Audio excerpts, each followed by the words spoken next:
Hey YouTube, this is Donald, and today I'm going to review a peripheral for one of the biggest peripherals for the original Game Boy, which you see here. Now, on my previous video, I reviewed this system, and I did mention that I'm not going to be available during the week. Well, during this week. Like I mentioned on my last video. So, I'm back again, I'm ready to make more videos for you guys, so yeah. I just wanted you guys to know that, or at least for those who are watching the video in 2018 at late August, I guess. In mid or late August? But if you want to know the date of this video, look in the description of when this video is made, or at least uploaded. But anyway, enough about my vacation. Let's get into business. Now, I remember reviewing the Game Boy. Well, there's in my books, one of the rarest peripherals for the original Game Boy. And it is called, like, if you want something bulkier and want something that can bright up the Game Boy and make it louder at the same time and magnify the screen, then let me introduce the Booster. This thing is gotta be the biggest add-ons of all time for the Game Boy. This is like the biggest thing. Well, I don't seem to handle, may not be heavier for me, but I'm sure it's heavy for kids, and it's too bulky and awkward for kids to hold like this. Now, as you can see, this got two speakers in between, and they're much louder than the Game Boy speakers. So the ideas of making this thing much louder than its original speaker became its own line of experiments, mostly by third-party companies.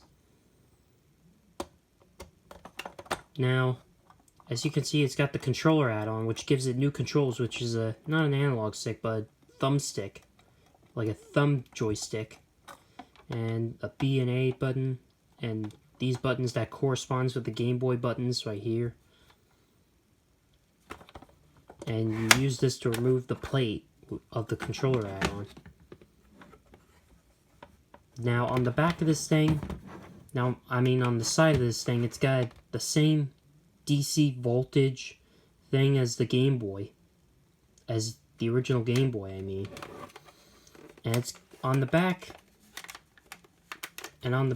I'll talk about this later in the video, but in this compartment it uses C batteries, but the Game Boy gets to tap into the booster's battery pack by, hold on, just give me a moment to put this on properly.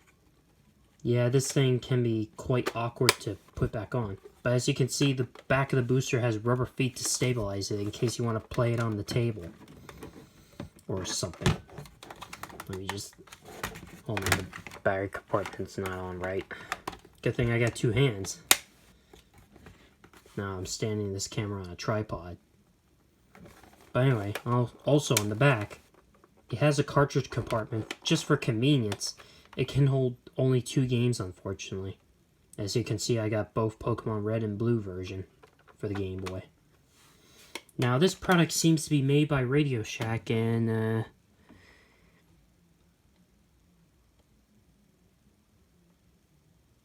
doesn't say what year this was released. But anyway, in my books, this is considered the rarest peripheral I've ever gotten. In today's standards, it's rare. But it's definitely worth owning if you want to boost the visual appeals of the original Game Boy if you wanted to. But back then, this would have been awesome. Back then. To me, in my opinion, it would have been back then when it was first released. And on the side, it's got an opening for you to turn up the volume on your game, dial up the volume on the Game Boy, as well as an opening to plug in your extension cable through the side of the Game Boy, like right here where this cap is on, as you can see, which I don't think you can see, but let me take it off again, even though I already shown it on my Game Boy review of the original, Game Boy. There we go. That's what the connector looks like. No, the Game Boy Color and the Game Boy Advance connector will not be able to connect to this thing. This one's proprietary. Yeah, you can open this compartment on the side, and turn up the volume on this thing. And it's also got this audio jack inside for it. It even shows instructions inside the booster itself how to fit snugly the Game Boy in. And you're wondering, do you need batteries for the Game Boy also? No, because the answer is that this thing plugs into the DC input on the side of the Game Boy. Now I got a Tetris cartridge inside the Game Boy, which I'll demonstrate how the booster works. And also, you plug this audio jack into this headphone jack of the Game Boy, like so. You just neatly put this in. Oh, and if you open this compartment, you can also access its contrast and even store your headphones in here if you wanted to.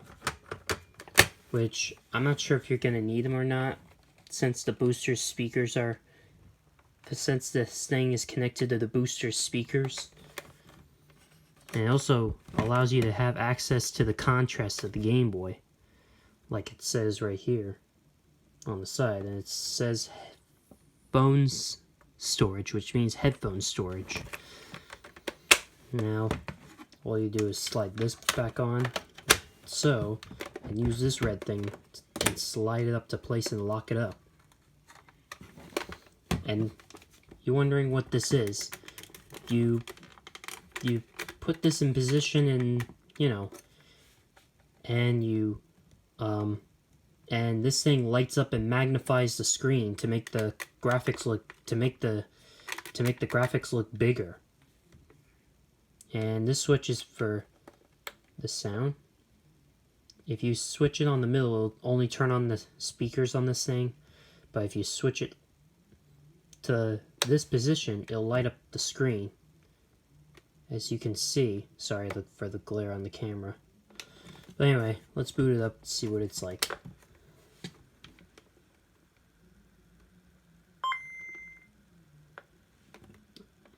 Let me adjust the contrast so you can see.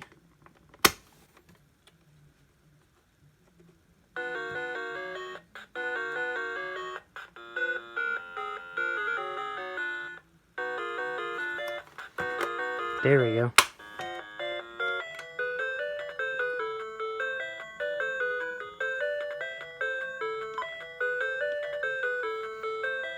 Now, as you can see, the screen makes it look bigger. The screen makes the things look bigger. But without it, it just looks tiny like that. Yeah, you can see the difference right there. Sorry about the glare on the camera. So the speaker volume can now go up to this. Whoa! Like, when would you ever want that loud? Like, when would you want that ever that loud? For God's sakes, man. Now, I'm not going to play this whole game. I'll review it on another video, like I said in my previous video. I'm just using this game to demonstrate what the booster is like.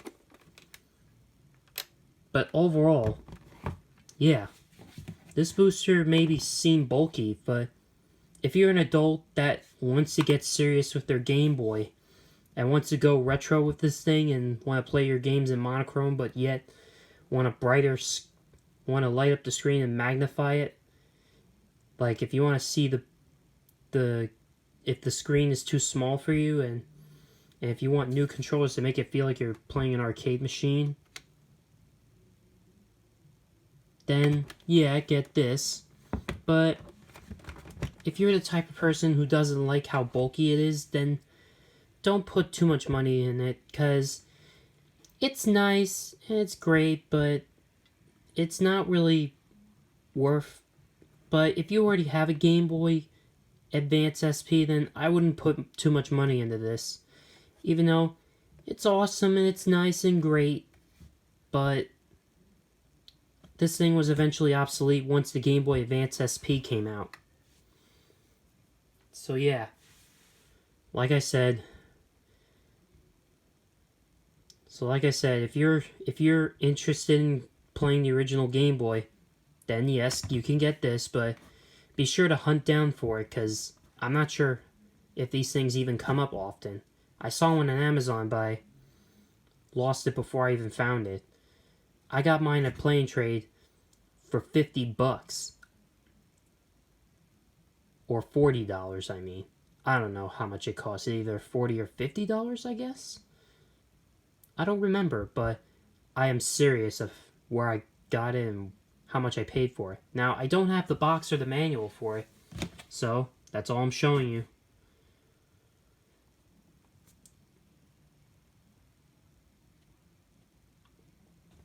Now, this thing was made by RadioShack, or sold in stores by RadioShack, but it's in partnership with Tandy Corporation, like it said on the back of its cereal label. And it even says right here, Booster. Now, I wouldn't recommend, but if you want something that fits in your pocket, though. Now, I forgot to mention, if you want something that fits into your pocket, I say go with the Game Boy Advance SP. Because this thing is too bulky and awkward. And come to think of it, excuse me, the Game Boy itself is pretty much not really portable enough to fit in the pocket, so like I said earlier, you know the deal.